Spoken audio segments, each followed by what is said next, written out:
From New York Times Opinion, this is the Ezra Klein Show.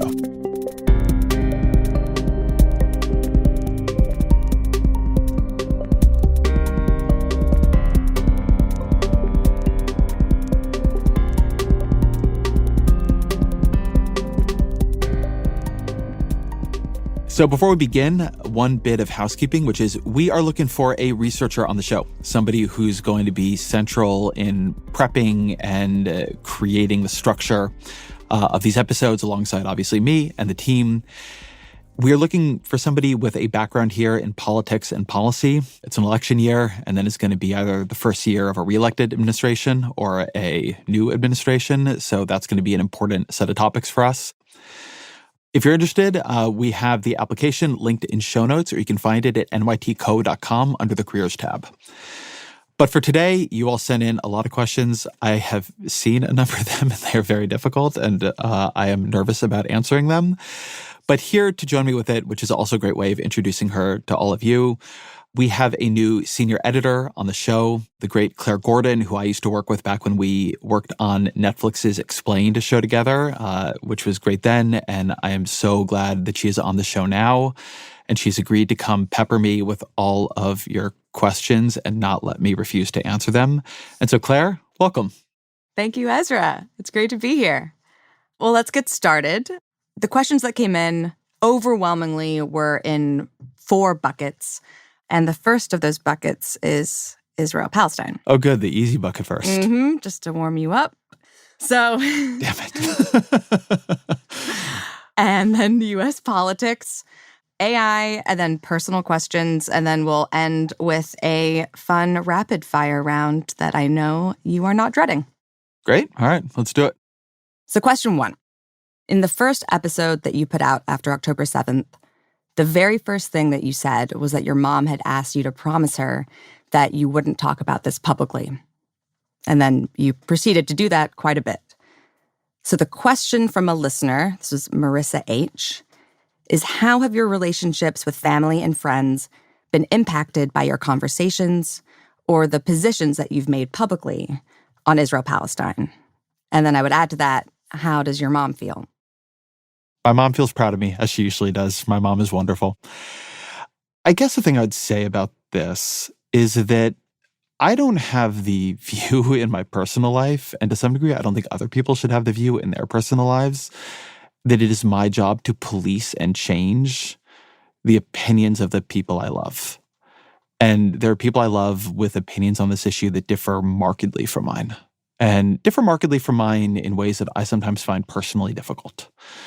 But I don't think the point of family or being in a relationship is getting everybody into alignment with you. And I think if you do, you're just going to harm a lot of relationships. And I also don't think you're going to be persuasive. To the extent you are ever persuasive to somebody who is pretty far from where you are, it's because they feel safe with you and they feel heard by you such that they are open over long periods of time to the gentle pressure of your differing views. And you don't get that if over the holiday table, you start yelling at them about their terrible opinions. So no relationships have frankly been altered at all.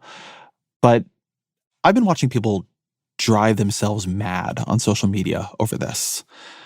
And I think social media is about the worst possible place you can imagine to discuss something as complicated and emotional and difficult as Israel-Palestine. I mean, you're talking about one of the hardest things to discuss even in person. And I think that it's like this thing very far away, but that is so emotionally immediate, right? The images, the horrors, the fear. And so I think people get into this question of it has activated such emotional intensity in them. What part of it do they have any traction on? Most of us sitting here, we can't end the war there. We can't create peace. We can't do anything. So what can you do? You can maybe police the views and feelings of the people right next to you. You have no power over what's happening there, but maybe you have power over the people in your Instagram stories feed, or maybe over the people in your family. And I don't want to say you shouldn't talk about difficult things with people you know you should, but it's not a place to try to exert control.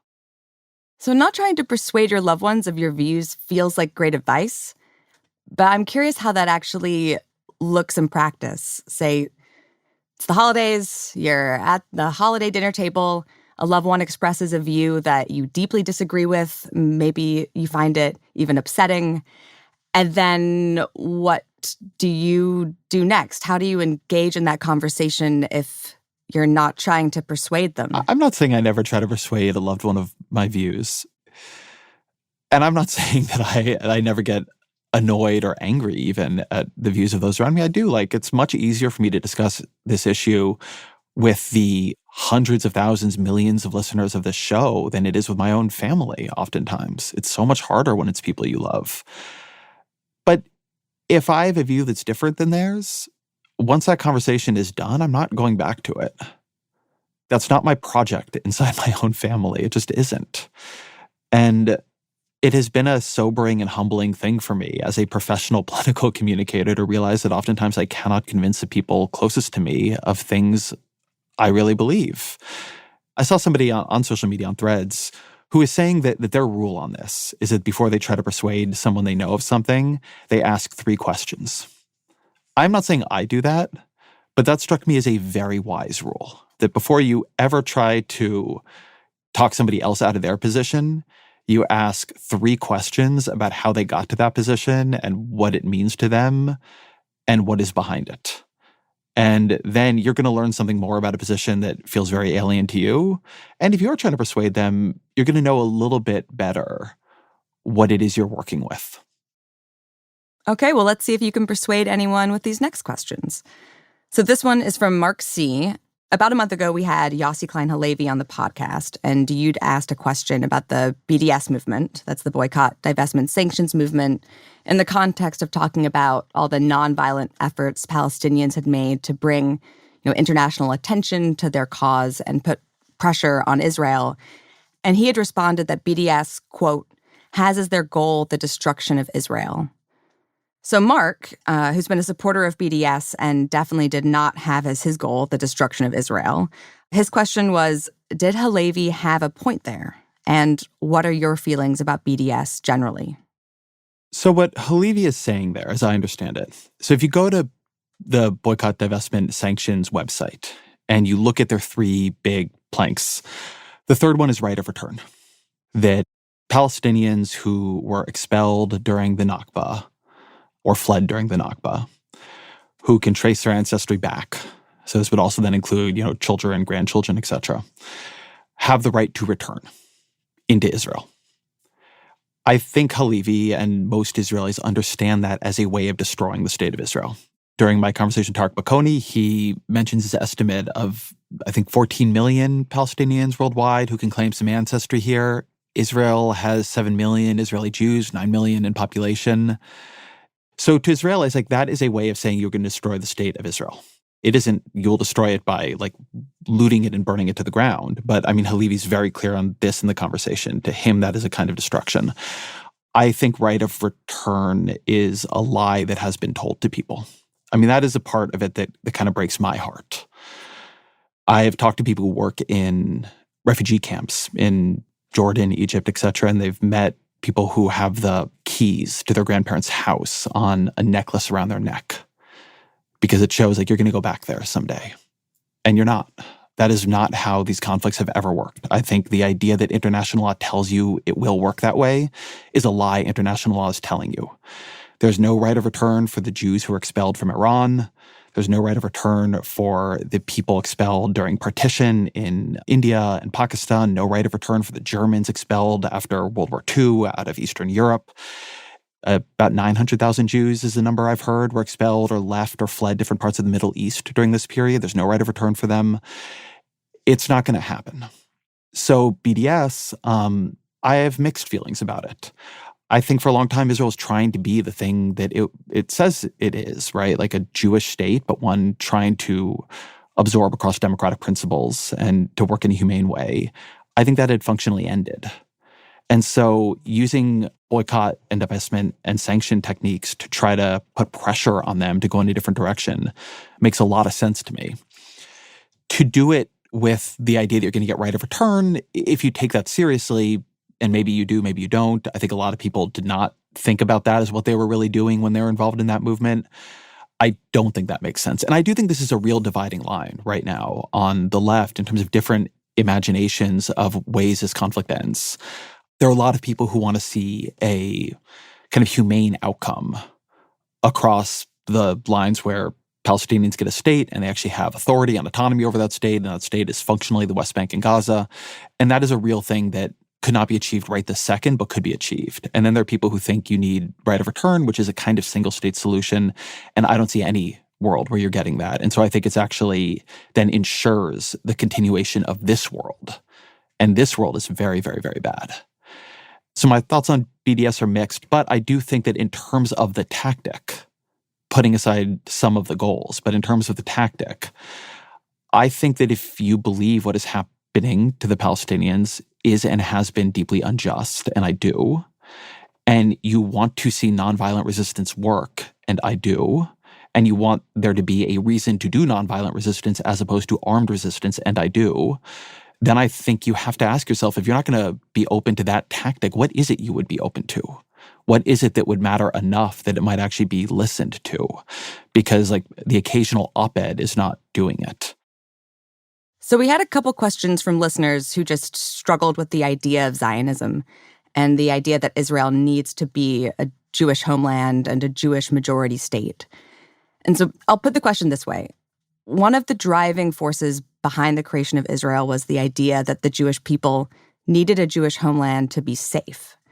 That was a lesson from history that's been learned many times over, certainly a lesson from the Holocaust, that if Jews didn't have their own state dedicated to protecting them, it was very possible that the Jewish people long-term wouldn't survive. Do you think that's true? I am not certain, and in fact somewhat doubt, that Israel makes Jewish people safer. It has not been obvious to me that that is true for a long time. Now, it is believed by many Jewish people, so you're hearing a view of mine that is not necessarily widely held.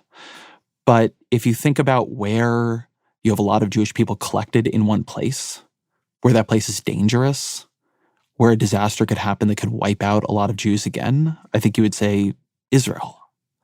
You know, you can have a very different view than me on that. I actually just don't think that view is relevant, really, to what comes next. The state of Israel is a state. If you could prove that it made it 10% likelier to have a mass disaster for Jews, it would not cease being a state. It has other reasons for existing. There are people who live there and have families there and businesses there and communities there and make art there right now. And so I think that that kind of sits on its own now. I don't think that what you believe about Israel's role in the security of worldwide Jewry actually tells you very much about what to think about Israel. In my view, we actually sort of overly particularize the situation, which I know is a weird thing for me to say given all the shows we've just done on it about its very specific history and so on. But I do think we make it a little too special. Israel's a state formed like many states in violence. In my view, it was not formed by a UN resolution that the UN never had any intention or capability to enforce. Israel was a place where different peoples had settled on that land and had a claim on that land going far back. I really, really dislike the idea that Jews had no relevance to that land, right? The kind of settler colonialism idea.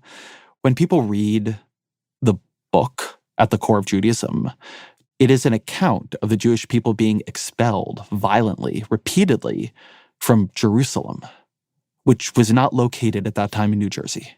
It was there in the same place it is now. There's a very ancient connection for the Jewish people to that land. When did the statute of limitations on Jewish expulsion run out? So the UN does try to partition, but the UN doesn't enforce that. They don't send a military to do it. So instead, what there is a war. And the Arab countries try to wipe out this new state of Israel. Israel tries to not be wiped out, and Israel wins. And that is what creates a state of Israel, a war, just like many other states. And then the boundaries and borders change in other wars, like the 1967 war.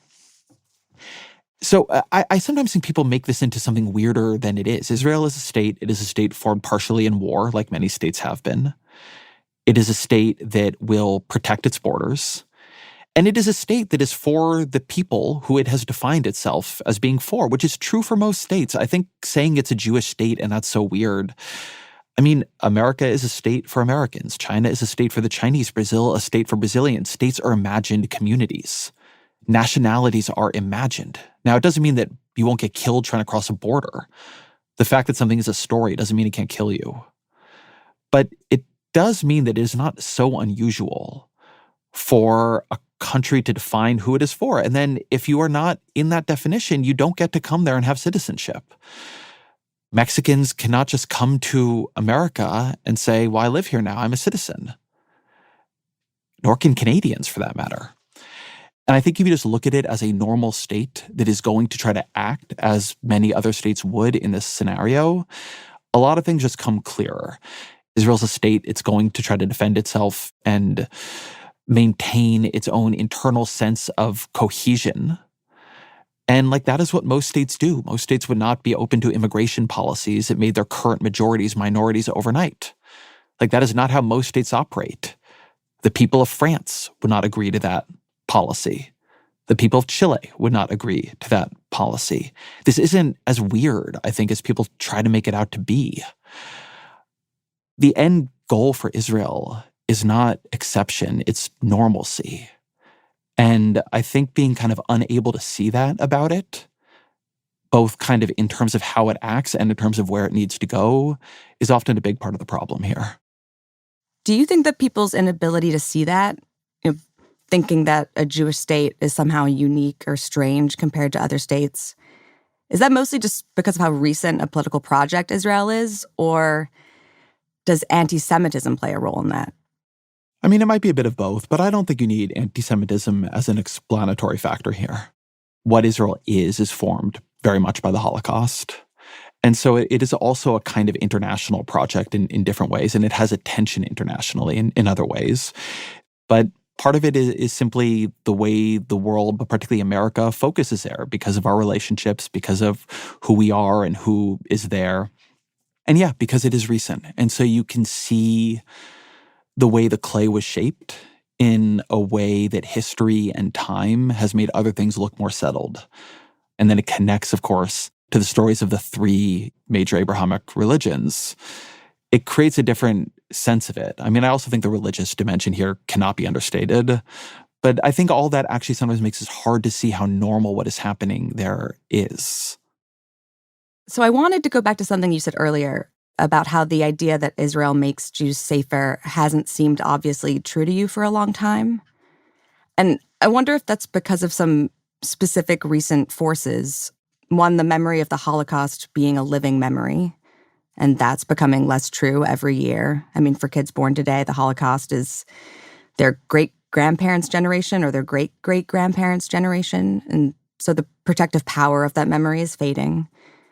And then secondly, the state of Israel, that maybe Israel has actually been a victim of its own success in a way, that it's given Jewish people such a sense of security in the world that more people no longer see it as necessary.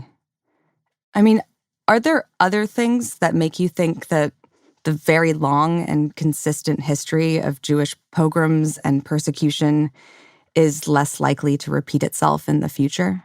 I do not believe the age of pogroms is done. There's a line that anti-Semitism is a light sleeper, and I believe that. I think you see it right now. I think the question is, in that world, is it obvious that Israel is a point of safety rather than a point of vulnerability? And I would say it is not obvious. That's maybe the real thing I would say here. I don't know. I find that Israel, because of how complicated the place in which it is because of what it takes for it to survive, what it took for it to be founded. Is that a place Jews can run to, or is it a place in which they're vulnerable? I mean, people keep saying Hamas's attack was the single largest killing of Jews in one day since the Holocaust. What should that make you think? And I think in the 20th century, Israel's necessity was real. If only it had been formed earlier, how many could have been saved? I think people often don't realize that the world Jewish population still has not rebounded to the level it was before the Holocaust. I mean, that is the size of the decimation. How many families, how much art, how much literature, how much genius, how much was lost? I still think that is something we cannot get our arms around. But I don't know, I'm a Jewish person. Do I feel safer? Do I feel like there's less anti-Semitism in the world right now because of what is happening there? Or does it seem to me that there's a huge upsurge of anti-Semitism and that even Jews in places that are not Israel are vulnerable to what happens in Israel? And one reason I think Jews in the diaspora do and should have a voice as to what is happening there is we are vulnerable to it. It is both potentially, in some circumstances, a place that could protect us, but it is also, in other circumstances, a place that could endanger us. But I don't know. And I will say that I was at a training because I wanted to go to Israel. So the Times makes you do this training called a HEFAT training. And it's a training for journalists and NGO workers and humanitarian workers who might be operating in a conflict zone. And you do a lot in this training, including first aid and this and that. But one of the things that ended up happening is a march where you're kind of in the scenario of, in this case, we were in Africa, in a particular state in Africa in this, and the terrorist group of Al-Shabaab was going to be advancing, and that they were killing foreigners. And it was meant to sort of test these skills they were teaching you about how to correctly dive away from grenades and how to run amidst live fire. So where are you? What's the scene? Are you in We're in a forest. Okay. Like we were actually outside. And then at some point, there's a capture scenario. And it's like people with guns and they're firing blanks around and they're screaming at us and you're face down. And this was not a scenario about Jewish people. This is Al-Shabaab is just advancing and they're going to kill foreigners. We're not in Israel here. This is not what's going on. And just one of the actors doing the scenario just starts screaming, "Who's the Jew here? Who are the Jews here? Give up the Jews. Are you all willing to die to protect a Jew?" And there's something about the fact that when you're trying to make a realistic scenario of capture, that the thing people's mind goes to is, well, probably a terrorist group would hunt down all the Jews first. I don't know what makes Jewish people safer or less safe. It's not always obvious to me. I'm not telling anybody to take my judgment on this. But the sense of threat is real. And then, of course, like, there's a reality of who is really unsafe right now. Gazans. Like, people living in Gaza are the people dying in mass numbers right now. This is like a very hard set of things to hold. And so it's just a very hard set of things to hold. Okay, so one final question on Israel-Palestine. A listener asked whether you would, using this platform, call for a ceasefire. I don't think that's let me separate that into two things. Do I think there should be a ceasefire? I think Israel should stop doing what it's doing. I do not like the structure of this conversation where like the only two options on the board are all-out ground invasion and pummeling and destruction of Gaza and ceasefire. Going back to the Zach Beecham episode, our kind of second interview on this, I believed then, I believe now in a limited, targeted, continuous counterterrorism strategy. I don't think Hamas, the threat posed by Hamas, was ever really about Hamas's capabilities. I mean, even now we know that Israel had all the intelligence it needed to stop what Hamas did. They had the actual plan as a document. They had analysts who saw Hamas doing training operations, and they dismissed it. And that what Hamas did was not technically complex. It's not because, in one of the tunnels, they had such advanced weaponry. I mean, you had paragliders here. You had people, just running through in normal vehicles. Like it was guns. Some of this is simply about normal security and getting your intelligence right. Then the idea that you're going to drain Hamas of the danger it poses with a death toll in Gaza like this, that this is not going to lead to more radicals and more vengeance, I don't buy it. I have not seen a good argument made for it. Israel's not reporting in some public way where people can check the work what they have achieved and why we should believe it is worth the toll it is taking on Gazans. So it is my view that degrading Hamas's capabilities is important. I have not been convinced in the reading and interviewing I've done that the way they have done it was a targeted or even necessarily wise way to do it. I believe to a large degree that what Yossi Klein said was true, that Israel executed a massive, overwhelming response to reestablish deterrence. I don't believe deterrence was the problem. I don't believe that if you had told the leaders of Hamas that their operation would succeed as easily as it did, and their fighters would go on to butcher as many Israeli civilians as they did, and to take as many Israeli hostages as they did, that the leaders of Hamas would have said, given that speculative world, oh, Israel's a paper tiger, they're not going to attack. And so I don't think deterrence actually had to be reestablished. Now, other people disagree with me on that. But I think there were other ways to do it that would have been wiser and more targeted and more limited. And the cost in the way the world sees Israel now, and the cost in how many people in Gaza want vengeance now, and how much radicalization there will be now, and how many children who no longer have their parents will grow up wanting to avenge those deaths, I think those have to be weighed somewhere. I don't think, people are calling for a ceasefire almost from day one here. I don't think any state could be attacked by Hamas or anything like Hamas the way Israel was and do nothing. But counterterrorism is possible, and it could have been done over a long, extended period. And it would have been, given Israel's capacities on surveillance, pretty straightforward to be attentive to anything that looked like a training exercise and anything that looked like amassing of power. And the kind of counterterrorism I'm talking about and the counterterrorism experts talked about here, that could be very violent and it could be very destructive. But it's not going to displace 80% of the entire population of Gaza and lead to this kind of death rate among children. I don't think this was about, at some core level, Hamas. I think it was about Israel showing that if anything like this was done to it, the cost would be staggering. And I don't think that was ever the question here in anybody's mind. But at this point, when is the cost too high? I think we've passed that point long ago.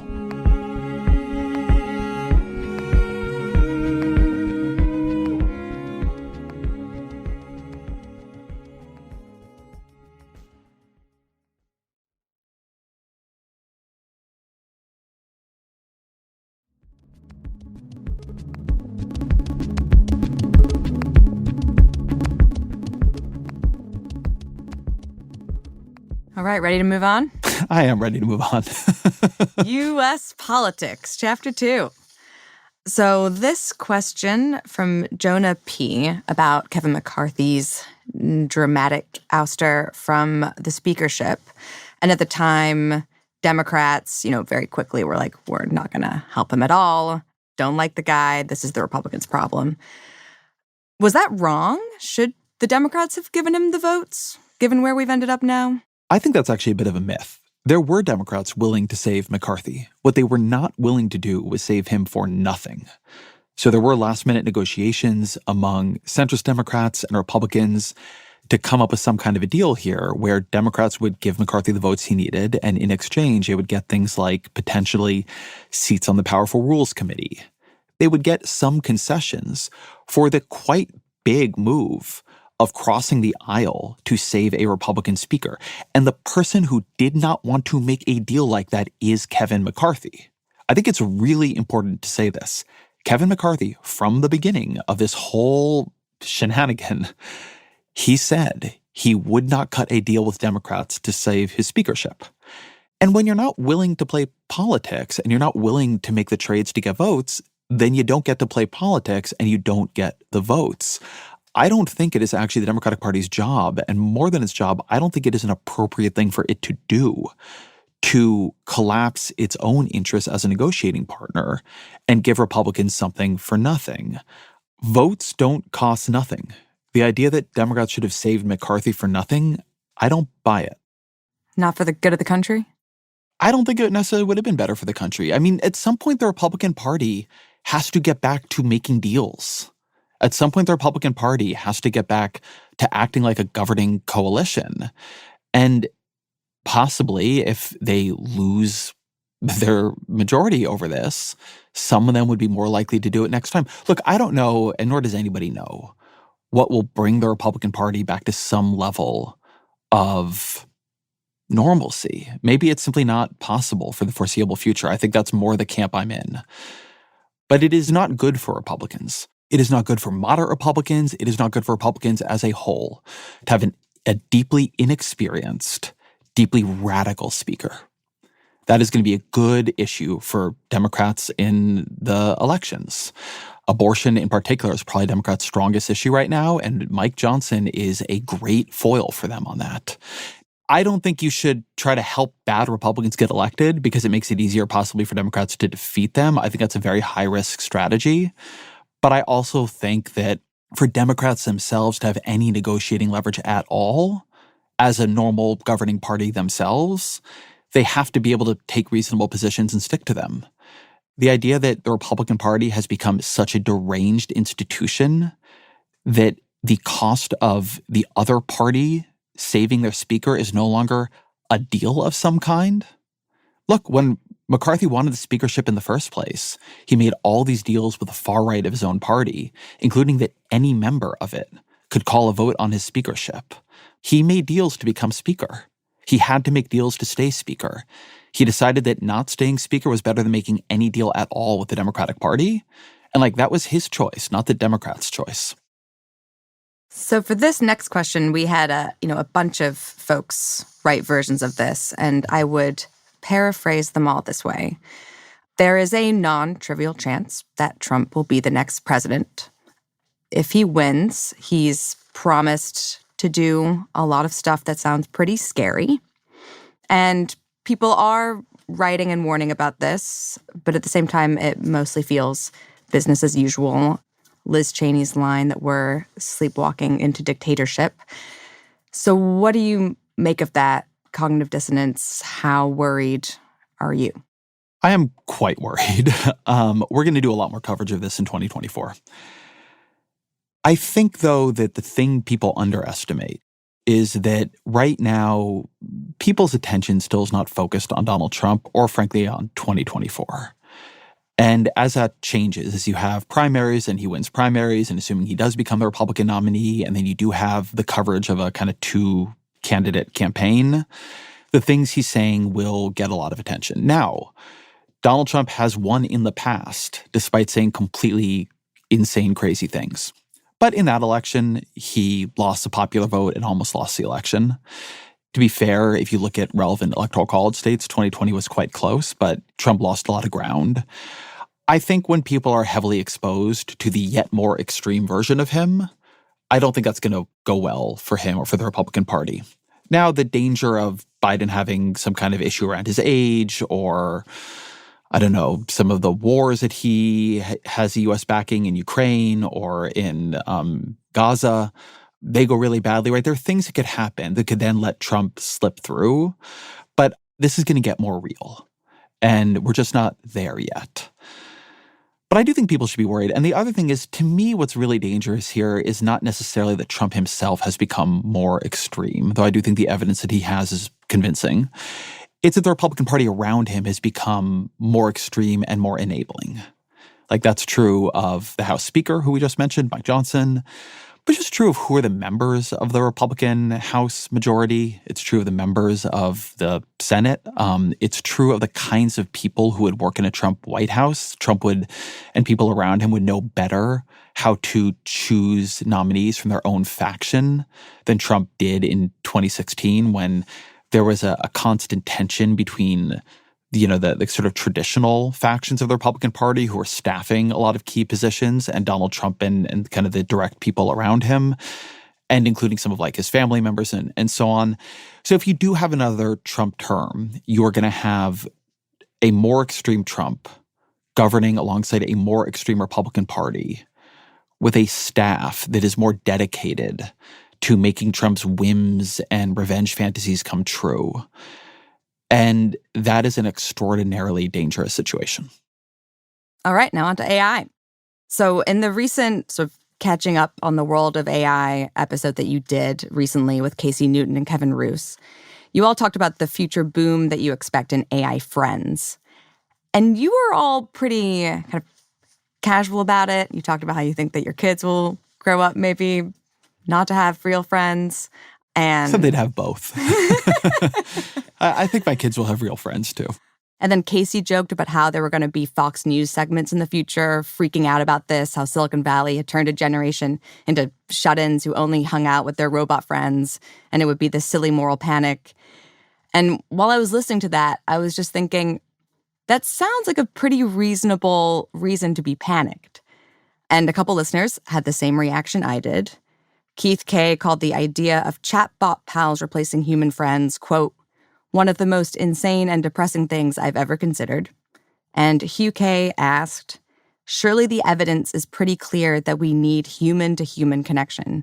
The loneliness epidemic won't be met by human-to-machine. Right? I mean, I definitely believe humans need human-to-human connection. Now, it could be that it's complementary, right? Like, look, when you look at the world of Star Wars, there are AIs there, but also there are human relationships there, and there's simply a flow between them, right? You can be buddies with C-3PO, but still have a relationship with Han Solo. I don't know. So, I mean, that's one world, possibly, right? Our pets don't make it so we don't have human-to-human connection. And maybe AIs will be helpful in that, right? Maybe, you can imagine a world where we wanted people to get out, more and see people. And AIs are in some ways like helpful coaches. Like, hey, like get out of the house. Like if you have a therapist, like the therapist often tries to like get you out of the house, like get you doing things. Maybe AIs will be like that. But I think you should be nervous about how weird the world might get on the rapidity of the time frame. It could get really weird. I think the thing that's going to slow this down is not technology. I think the technology is functionally there, at least on the AIs as buddies question. I think it is going to be kind of generational discomfort. I think people my age are, I'm going to turn 40 in a couple months. I think people my age are going to have trouble having AI friends. I think kids won't. And so what's going to happen is like generational turnover. And I don't think we know how that's going to look or feel. I don't think we have any way of really thinking about that. I think we haven't done nearly as much thinking about that as we have about workplace disruption. And my gut is that in the next 20 years, there's actually more effect on society in terms of social disruption and upheaval than job disruption and upheaval. Now, I could be proven very wrong on this, but that has been my claim. And for now, I still feel it's true. And yeah, I don't know what to tell you. It's weird. I don't know what to do about it. I don't know how to feel sufficiently or insufficiently alarmed. I don't know how to prepare my kids for it. How do you think about a world that you've never lived in before? I mean, I think the best thing to say about it is at least sci-fi has been thinking about this world for a long time. And so there are actually all manner of stories about it. And so in certain ways, humanity is very well prepared on one very important level, which is the level of story. But, that's only one level. And that doesn't mean we're prepared enough. Yeah, some of those stories end pretty badly. Some of them do. I mean, I always say this, but if you've not watched Her, I think it's a 2013 Spike Jonze movie in which Scarlett Johansson voices an AI that is a personal assistant, but that the lead character falls in love with. And I think it is such a prescient movie. So, like, you should watch that movie. But the way the movie in some ways resolves like this key issue is at some point the AIs get bored of us and leave, which is a recurrent trope, by the way, in sci-fi. It didn't like just come from there. But what if they don't? Like in some ways, I think what's scary about that movie is that it ends so neatly, and it sort of needed to. But if you just go right up to the end and it doesn't end neatly, and you just have this world where the AIs are more interesting than the people, to the people, then what? I don't really think that it will destroy the desire for human-to-human contact. I mean, the desire for touch is very profound. The desire to be chosen, I think a real problem with AI relationships is going to be that they are unchosen in a way.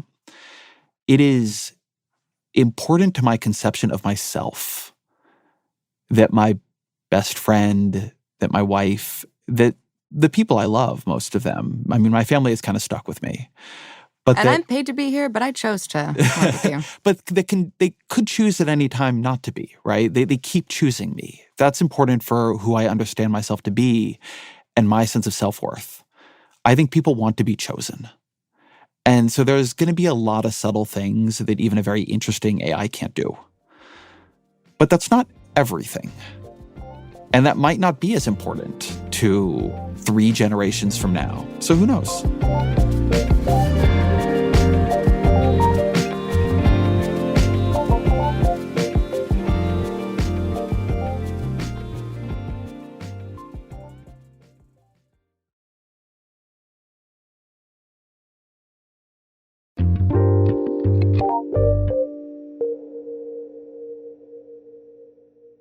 Well, you brought up your kids a moment ago, which is a nice segue to the personal bucket of questions. And this I just thought was a really beautiful question from Robert M. And he talked about when his kids were born, getting this, quote, pure hit of universalism.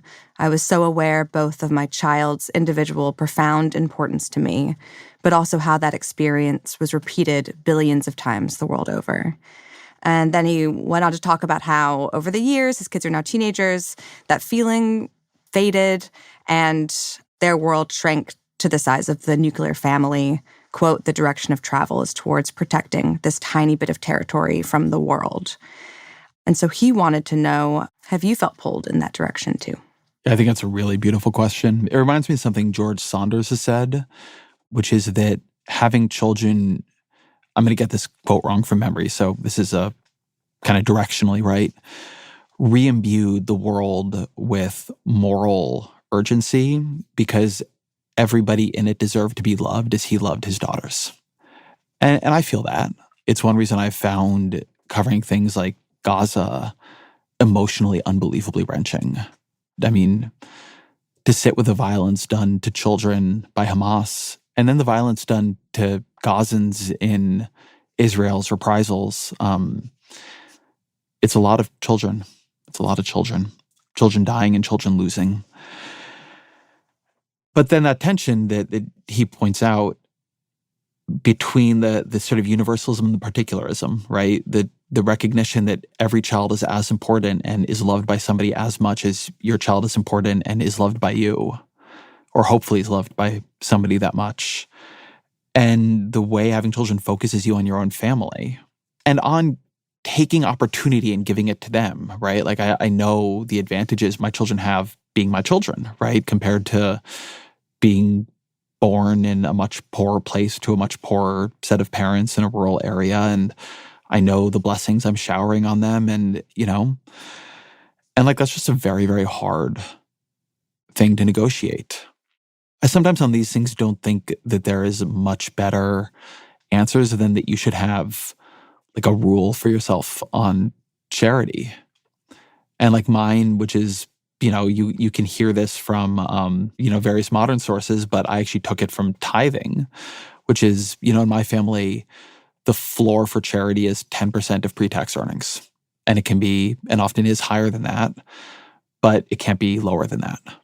And if it's lower than that, then, we're just way too focused on our own family. And I mean, it still like can be up to 90% focused on your own family, but I don't like have a way to answer this, but I really do think that universalism is something to try to hold on to. I think it is precious and I think it's important and I think it is true. Well, I think a good follow-up question to that is Joan K's. What kind of school would you like your children to attend? And what do you hope their education will bring them? I want my children to attend public school. I overwhelmingly attended public school. There was like 1 year when I didn't, but I attended public school. I went to public university, and that was important to me, and it's important to my self-conception. The only thing hard for me about this question is that I hated school, and I suffered a lot in it, and the way my brain works, to sit at a desk listening to somebody lecture is torture. I just had to do it again for a couple days. And it was torture again. I remembered how useless it is to me, like how hard it is for me to focus in that fashion. I mean, I just sat and fought with that like my whole childhood. You know your job is people talking at you. But me talking with them. Me talking with them. I can learn very, very fast in conversation. Weirdly, I can listen to podcasts because it can be the second thing I'm doing. If I'm walking or washing the dishes or whatever, I can handle that. I don't call into teleconference calls as a reporter even now because I just can't absorb any of the information.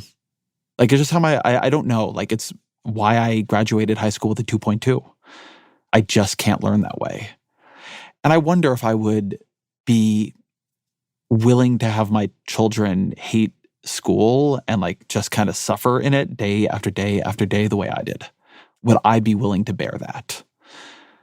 And on the other hand, I think that the fact that I did was good for me. And it created a really deep desire after failing for so long in my own life to succeed. And my best friends today are my best friends from then. And the fact that I didn't do that well in school didn't stop me from having an amazing life. So I don't know.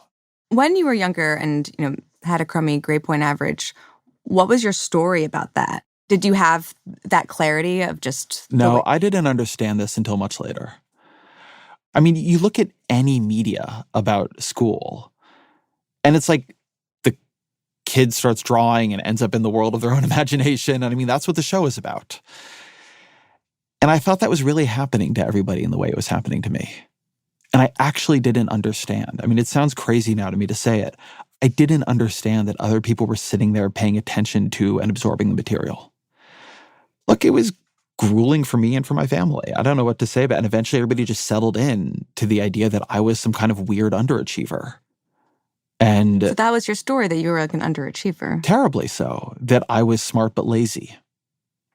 And I did a lot of reading on my own and, definitely seemed interested in the world. And it was a continuing puzzle to my teachers and to my parents and to myself. And at a certain point, people got bored of yelling at me or it didn't work and they stopped.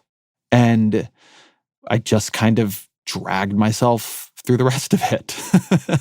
And I did really well in the SATs, and that got me into UC Santa Cruz.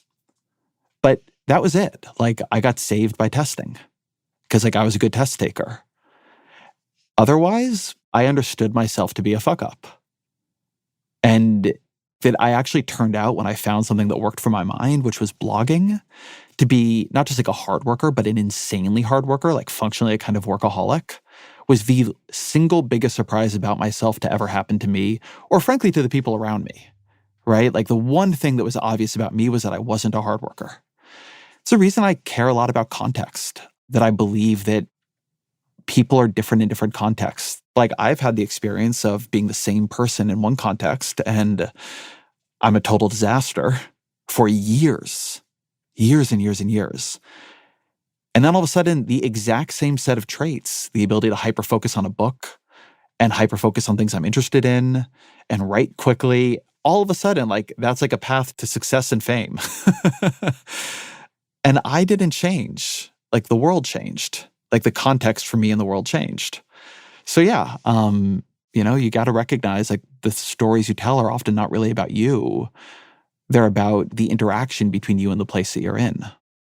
I'm curious if that's left a mark on you in other ways, just through your formative years, having the story about yourself and being like told that you're a screw up, in terms of a desire to prove yourself by working so hard, like punishing yourself for something, or having a chip on your shoulder about it. I think it is certainly a plausible read of me for a time period. But at the same time, I was always very obsessive about the things I was into. And so it isn't like my, at least subjective experience of finding political blogging was like, I'm going to show them. I found it. I loved it. I often can't stop. I mean, when you ask, like, does it leave other marks on me? One of the marks it leaves on me is I don't really believe people are that responsible for their success or their failure. A lot of things that we bracket into the you deserve credit for this bucket, like, are you a hard worker? In many ways, I would work less hard if I could. I just can't. Like, it's compulsive. So I don't know. It definitely affects my politics.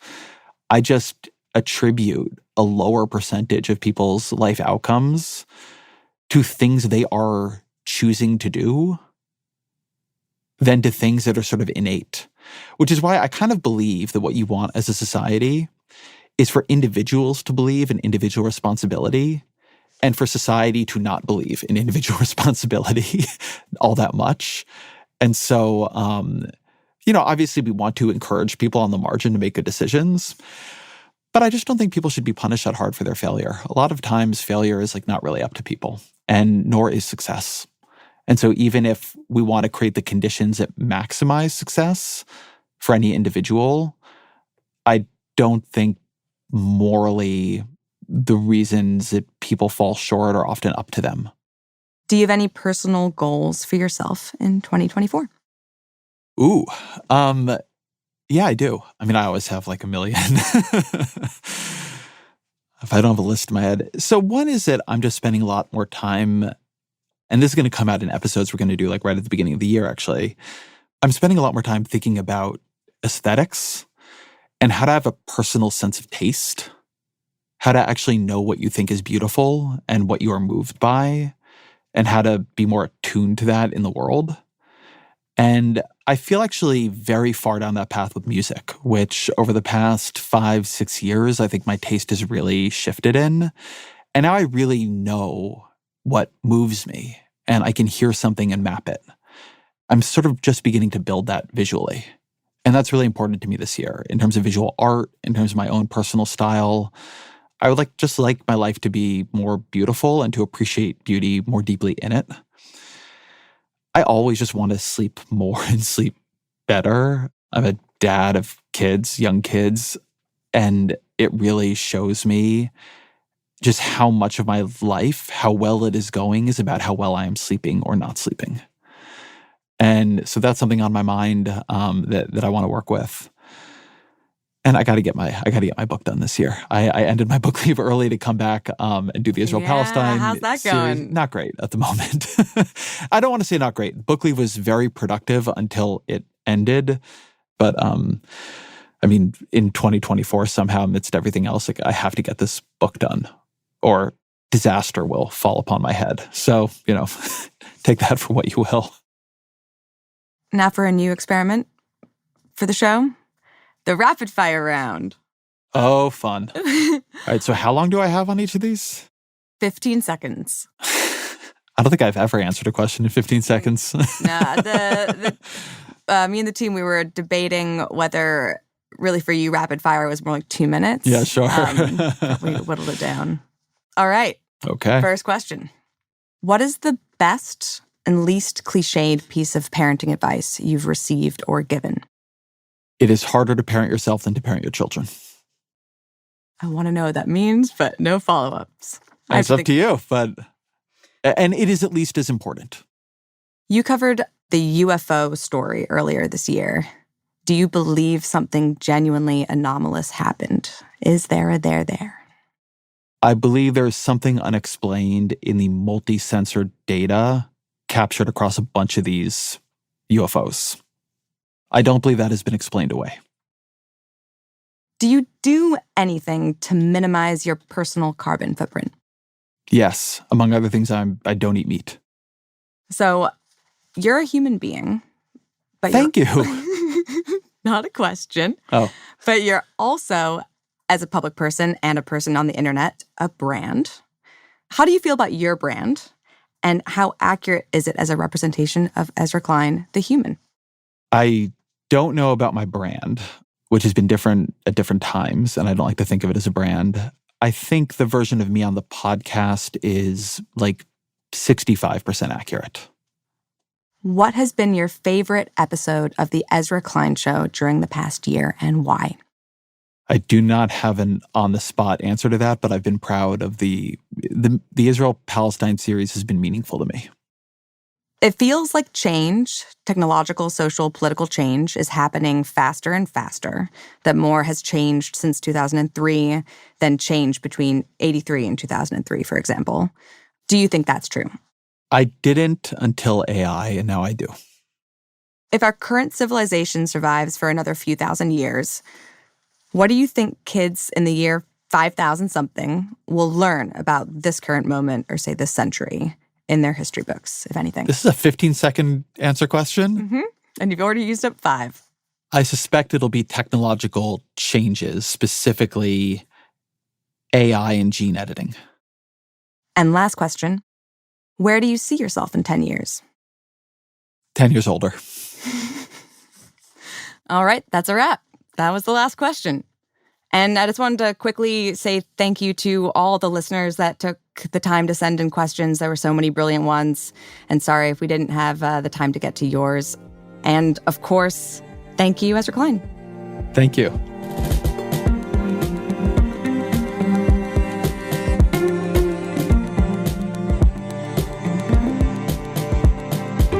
This episode of The Claire Gordon Show was produced by Kristen Lynn. Fact-checking by Michelle Harris with Kate Sinclair and Mary Marge Locker. Our senior engineer is Jeff Geld. Our senior editor is Claire Gordon. The show's production team also includes Roland Hu and Kristen Lynn. Original music by Isaac Jones, audience strategy by Christina Samuliski and Shannon Busta. The executive producer of New York Times Opinion Audio is Annie Rose Strasser, and special thanks to Carol Saburo.